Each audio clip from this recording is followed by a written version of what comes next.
Hey everybody, it's Cassandra with John L. Scott here. Little late on a Tuesday, but I got your tip Tuesday for today.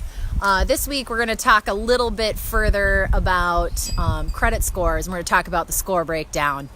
It's a little windy, you're hanging out in the backyard, enjoying some drinks after dinner here, but I want to come and talk to you. This is really important. So your credit score, obviously last week we talked about it being a huge part of what makes up how lenders decide what your interest rate is going to be on your mortgage. So today we're going to talk a little bit about what makes up your credit score and how to break it down. So there are 5 basic components that make up your credit score. And of that, 2 of them make up 65% of how they figure out what your credit score is. So first, foremost, the biggie, the number one at 35%, your payment history. So late payments lower your score. So pay your bills on time. You know, if your bill is more than 30 days late, ding. If it's more than 60 days late, ding.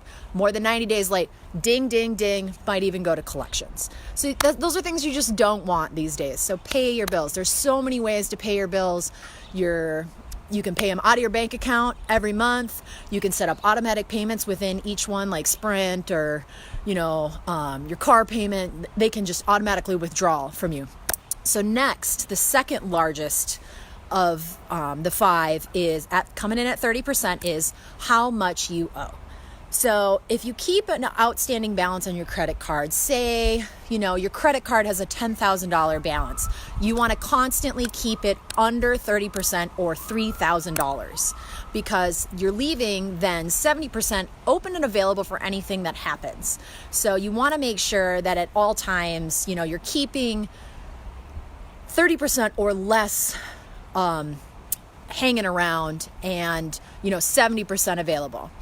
The next of the 5 is at 15%, the length of your credit history. So some people, they'll open a credit card here and there, like every year, Some people, you might have opened your bank account when you were 15 and you still have the same bank account. Even if you don't use that bank account, sometimes it's nice to keep it open and keep a few bucks in it because that's going to lengthen your credit history. So a short history isn't bad. It's not a thing, but it shows that you have responsible credit management and that they say that having a few credit accounts is better than having no credit at all. So, have your bank account, have like one credit card. Recently I talked to a girlfriend and she's, probably in her 30s and she's like, I had to have a cosigner on my car loan because I have no credit history. And I'm like, wait, what? So it's one of those things, again, back to last week, I really wish that they taught some of these things in school, kind of like life skills, things to look about, but again, not getting into that. So now we have 2 left, and the last 2 that are left are both equal at 10%. One being new credit accounts. So there's lots of new credit accounts and inquiries that can lower your score. Mortgage and auto loan inquiries are exceptions. These count as one inquiry if within 30 days.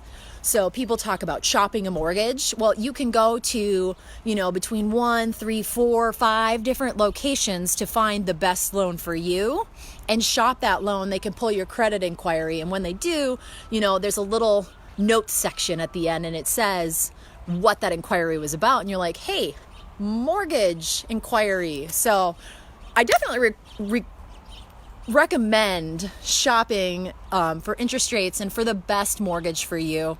But again, I got really great lenders and I could totally help you out find the one that's best for you. I definitely have 5 or 6 lenders that I work with, and I like to match them up with who they're working with, kind of what they're looking for. But anyways, so the last of the 2 that are equal is the 10% of types of credit you have. So a variety of credit types. There's like the auto loan, the credit cards, the other accounts.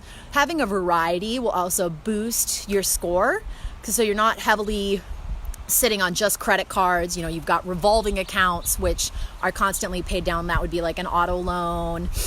So it's great to have different ones like that. So I hope you found this informative. So again, to recap, there are 5 different avenues that break down your score. One being 35% is your payment history, 30% is how much you owe, 15% is the length of your credit history, 10% are new credit accounts opened and inquiries, and 10% is types of credit you have open currently. So those are some of the things that go in to figure your credit score. And if you've got any further questions, please let me know and I can direct you to a great lender that can answer some more questions for you. And also, you know, lenders are out there to help you figure out the best way to raise your credit score. And they can do that all sorts of different ways with saying, hey, pay off 10% here, 15% there. And then all of a sudden they're like, hey, you got 3.5% down. We'll give you a conventional loan and you can get the house of your dreams.